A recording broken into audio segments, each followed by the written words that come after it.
Hello, Aries, and welcome to your reading for the month of March. This is a really, really big month. By the time you watch this video, the month has already started, so I'm sure that you have already begun to feel the shifts, to feel the energy, to feel the momentum, and things are definitely shifting.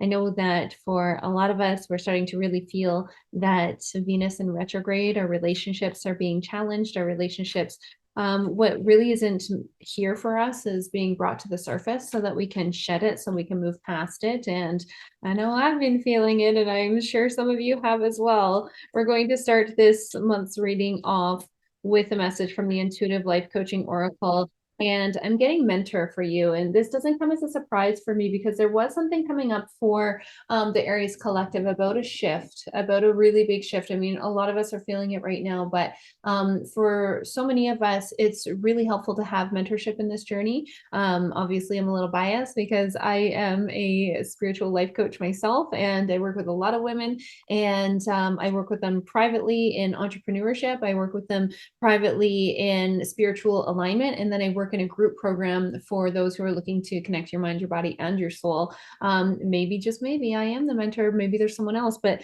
this definitely says that there is somebody who is going to be entering into your life who is here to help you propel forward on your journey. And that person, it could be somebody that you work with directly. It could be someone that you work with online. Maybe it's not even someone that you work with, but maybe you start listening to, for some of you, I feel like a new podcast or something, or you start really digging in and following the rabbit hole of a new author to you or a new to you author. We'll see where this story wants to take us, but we're definitely starting with that energy of the mentor. Once again, this is from the Intuitive Life Coaching Oracle deck by Kelly Smith. So for those of you who are new to me and my energy, if this is speaking to you, stick around. We're going to dive into some more cards here. And then on the extended reading, we're also going to dive into some cards from the Shaman's Dream Oracle, as well as the Unshakable Inner Peace Oracle. You can find the links to all three of these decks down below in the description box, as well as a link for how to join the Sacred Self-Empowered Community membership, which is a monthly membership where you have access to the extended readings,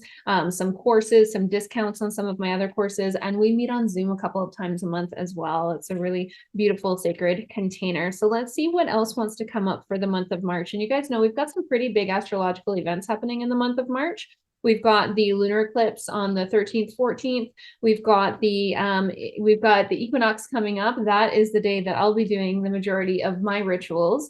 And then we've also got a partial solar eclipse at the end of the month as well. So some really big changes for a lot of us. And for myself, I mean, I'm a Virgo, and some of these astrological events are in my sign. So for sure, I'll feel them, but the collective is going to feel them. If you have an opportunity to do some sort of ritual or ceremony for these astrological events, I think that can really serve you, Aries. Let's see what else wants to come through the month. Okay, you're getting the karma card as well. So this card reminds you that there's nothing that you have to do here. Okay, when you're involved in a situation that requires justice or requires fairness, there's nothing that you have to do. Karma is going to take care of it for you. Really and truly, you just want to show up as your best. You don't want to show up as the wounded version of you. You don't want to show up as the triggered version of yourself. What happens when we do that? We do that all the time. And what happens? We end up feeling guilt. We end up feeling ashamed of ourselves. We end up feeling remorse or regret for the way that we showed up. We mull it over in our head over and over and over again. And then it ends up lowering our vibration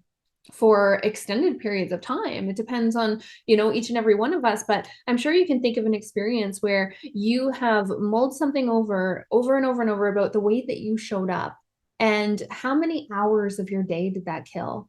Sometimes that can kill multiple days. Sometimes it can really keep you out for a week or a month or even longer. So what the karma card is really coming to tell you is that whatever this situation is with another person, you don't have to worry about making things just. They're going to come to fruition. Everything is going to come to the light. Everything that needs to come to the light will come to the light. And if somebody has wronged you, well, trust and believe that karma states that they're going to receive it right back to them. So you don't have to do anything in order for this to happen. You just really want to make sure that you are showing up as your best. Again, prevent that guilt, prevent that shame. You don't want to end up feeling awful for the way that you showed up. Stay cool. There's another reader that I watch, and he always says, stay cool as a cucumber, stay ice cold, stay chilly, stay cool. Show up as your best when you are feeling challenged, when you're feeling triggered, when somebody else is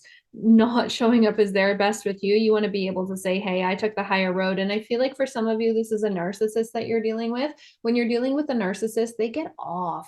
They get off on our reaction. So when you choose not to give them a reaction, they're like, what the heck? They stop poking the bear so much because it's not so fun for them. They're not able to get a rise out of you. So it's not as enjoyable for them to be playing this role. You're also getting spiritual teacher. Okay, this makes perfect sense. So you're being guided to step into your role as a spiritual teacher here. So once again, with this person, I feel like there's an opportunity here for you to show up as your best, and they're going to see that. They're going to be like, oh, wow, she didn't freak out like she usually does. She didn't shriek. She didn't, he didn't, they didn't react the way that they have in the past. I wasn't able to create that rift in them. So you showing up as your best is inspiring others. I feel like for some of you, Aries, this is going to be family members. So you showing up as your best is going to allow some of your family members to show up as their best as well. And again, Venus is in retrograde. So this is all about revisiting relationships, not just romantic relationships, but relationships with other family members, with your friends, with your colleagues. If you're in business, this could be relationships with your clients as well. And hey, spiritual teacher, if you are in business, this could be with relationships with your clients as well. Some of you, I do feel, will step into this role. You will take a big leap in the month of March with regards to a business. So are some of you thinking about starting a business, or have you already started a business, but you haven't really fully committed to it? You're just dipping your toes in the water. March feels like a month where you could absolutely experience some profound growth. And if you're not here for business, or if you're retired, this could even be like what you want to be known for. This could be like your passion projects, your hobbies, the things that you enjoy to do. You're being guided to step into your role as a spiritual teacher. So again, this is also influencing the people who are in your life day to day, not necessarily clients for those of you who aren't here for business, but for those of you who are, there's a beautiful opportunity in the month of March. I do a lot of business readings, and there are a lot of people coming to me right now making big shifts in their business or deciding to go full time in their business for the first time. And I'm not surprised, because it feels like the energy is building, the momentum is building. You're also getting intuition. Okay, so you know the answers, you have the answers, all of the answers are within you. Do you have a spiritual practice? Are you somebody who meditates? And I know a lot of people say like, oh, I can't meditate, it's so hard to meditate, I can't shut my brain off. For those of you who really struggle with meditation, I've got a couple of suggestions for you. And even for those of you who do meditate, you might take something from this as well. So for starters, we're meditating way more often than we actually think that we are. We think that meditation is like sitting and saying, oh, yeah, that can totally be meditation. But there are other opportunities where we're meditating as well, and we don't even realize it. Like if you're going for a drive somewhere and you know exactly how to get there, you don't have to think about the directions. You've driven this a million times. You know the roads like the back of your hand. Chances are you're going to drop into a meditative state while you're driving. People will say like, oh, I gapped out for a second. No, you didn't. You dropped in. You didn't gap out. You dropped in.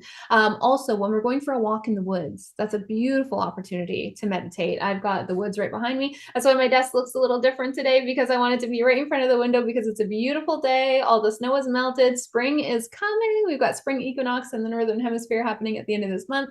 And I wanted to be able to look out the window and see the beautiful lake. So I decided to move my desk over here. So walking in the woods can absolutely help you drop into that meditative state. Having a shower, a lot of people say, oh, I got the best ideas in the shower. Yeah, because you're meditating in the shower. Or having a bath without a phone. These are all great ways for you to drop into that natural meditative state. You're getting intuition for a reason, okay? You are receiving messages from your higher self, from your spirit guides and allies. And this card is calling for you to trust that inner knowing. Remember, our intuitive gifts can come to us in a number of different ways, typically through all of our senses. So some of you might see, some of you might hear, Some of you might sense, or maybe you just have an inner knowing. You might even feel with your feelings, with your emotions, or with your physicality. You might have a visceral feeling of someone or something touching your skin. There's a deer right outside my door. I feel like that's for you. Right outside my window. I wish I could turn my laptop around and show you guys. There's a deer right there looking directly at my face right now. Like we are looking eye to eye. That was so cool. So the deer reminds us to be gentle with ourselves. Okay. The deer reminds us to be gentle with ourselves. So some of you may need that message. Okay. Aries, you've got to let me know down below. Are you seeing deer? Have you been seeing deer? Let me just elaborate on that just a little bit here. I've got my animal spirits, but here, let's see what other messages the deer spirit has for us. So yes, be gentle with yourself, but I feel like there could be something else here for you, Aries. And since you didn't get to see the beautiful deer that I did, I'll show you this guy instead. Okay. So the deer says you've been involved in some aggressive, negative circumstances, and you need to seek out safe, nurturing situations and people. That's that karma card. That's that karma card. More than ever, you need to trust your gut instinct. That's that intuition card. Thank you, dear, for all the validation and confirmation. You're poised for an enticing adventure, one that will take you down many different paths and lead to many important insights. So for those of you who resonated with the mentor card, that is for you. There's a new path being unfolded in front of you if you choose to seek mentorship or to seek help or guidance. I'll put the link to the Nourish Your Temple program down below in the comments, as well as the private mentorship too. I feel like some of you that might be speaking to you. And again, be gentle with yourself and others. Now he's a mule deer, I'm certain. Looks like a little one, like a teenager. If it's a mule deer, you're in a phase of your life where you're wandering about without a clear sense of direction. So go ahead and enjoy it, okay? You don't need to know the entire way there. You just need to know the next step. It's like driving at night. It's like driving at night. You don't need to be able to see the entire path to your destination. You just need to see a couple car lengths in front of you, okay? That's the same with this journey of life. You don't need to see the entire path in front of you. You've just got to see the next best step. So I'm going to pull one more card and then we'll dive a little deeper into a couple other decks here in the extended reading. What is the final primary message for the Aries collective for the month of March, please? And you're getting judgment, okay? So this goes right back to that karma card. There's definitely some sort of conflict happening here, Aries. And the judgment card, it's two ways, okay? Number one, it reminds us to find forgiveness and compassion for those that are projecting judgment towards us. Because what is judgment? Judgment is just a projection of insecurity. So when somebody is judging us, it has nothing to do with us. The judgment card tells you to not take it personally, to find compassion, forgiveness, tolerance, and understanding, because we are all one. We are all connected. When somebody else is judging you, it's not about you. On the flip side of that, Aries, if you are somebody who is projecting judgment out towards others, which I feel like some of you might be, this card is reminding you that when you judge others, that you are projecting an insecurity onto them. So what are you judging others about? I remember a while back, I had a crazy journey with plastic surgery. It ended terribly. Wish I didn't go down that journey, but I believe everything happens for a reason. But prior to my surgery, I remember hearing a family member say, "Oh my goodness, look at that woman. She's got so much stuff done to her. What do you think about that?" And I was like, I think that a woman should be able to do whatever she wants to do with her own body because it's hers and not ours, and it's none of our business. And I realize now that that family member was projecting an insecurity about that, because this woman, she did have a lot of work done and she looked extremely young, and they were at a stage of their life where they were starting to age and projecting an insecurity. Again, have compassion for those that are judging you. And when you find yourself judging others, Aries, ask yourself, what is it about this other person that's triggering me? Where inside of myself do I need to grow? Aries, please let me know down below in the comments if you are resonating with anything that I have shared for the month of March. And if you're new here, I hope that you'll consider subscribing to the channel. You know how the algorithm works. If you like this video, more people will see it. These messages will be spread further and wider. So I appreciate all of your likes, and I hope to see you in the extended reading. I'm going to jump into that for another 15 to 20 minutes. And I have some more messages that I'd love to share with you for the month of March. I'll see you next.